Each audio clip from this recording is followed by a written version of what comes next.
Помните, что вы призываетесь из родного Татарстана и должны с честью отслужить, чтобы не было нам стыдно за каждого из вас, как вы умело защищали Родину при службе вооруженных сил.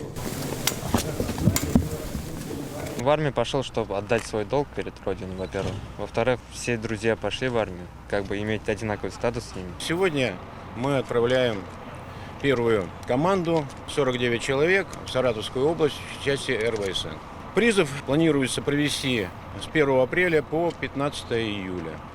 Всего планируется отправить в вооруженные силы более 3000 человек.